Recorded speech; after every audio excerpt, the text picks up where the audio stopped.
दोस्तों,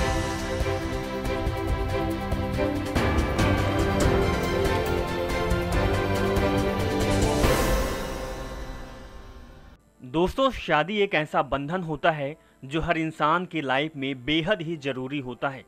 अब जिस खबर के बारे में हम आपको बताने जा रहे हैं उसे सुनकर आप आश्चर्य में पड़ जाएंगे, क्योंकि भारत में तो एक बीवी के रहते दूसरी शादी करना कानूनन जुर्म माना जाता है।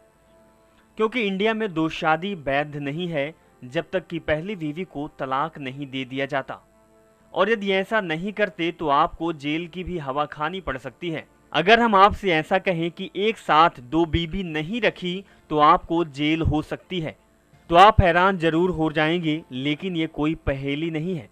जी हाँ, अफ्रीका में ऐसा ही होता है। आइए जानते हैं इस अजीबोगरीब व्यवस्था के बारे में कि आखिरकार ऐसा क्यों होता है। गौरतलब है कि अफ्रीका के इरिट्रिया नामक देश में सरकार के अनुसार हर पुरुष को दो शादियां करना अनिवार्य किया गया है।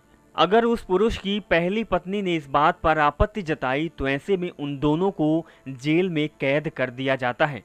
ऐसा करने के पीछे वहां की सरकार की दलील है कि यहां आए दिन गृह युद्ध होता रहता है। इस वजह से यहां पुरुषों की संख्या महिलाओं की अपेक्षा काफी कम हो गई है।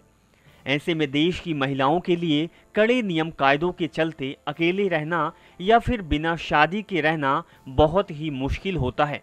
इसीलिए इस देश में महिलाओं की हिफाजत के लिए पुरुषों को दो शादियां करने का नियम बना दिया गया है, और वहां के लोगों को कानून द्वारा सख्त हिदायत दे दी गई है कि दो शादी करनी ही पड़ेगी। अगर आंकड़ों पर गौर करें तो इरिट्रिया में 1998 से 2000 के बीच गृह युद्ध में करीब 1,50,000 इरिट्रियन सैनिक की जान जा चुकी है। इरिट्रिया सरकार की दोहरी मानसिकता वाले इस फैसले की दुनिया भर में आलोचना का शिकार होना पड़ रहा है, लेकिन कुछ देशों के लोग सपोर्ट भी कर रहे हैं। जिस देश के लोग इस नियम को सही करार दे रहे हैं, उनका मानना है कि इस नियम से महिलाओं के प्रति अपराध कम होंगे। नेक्स्ट 9 न्यूज के लिए अभिषेक की रिपोर्ट।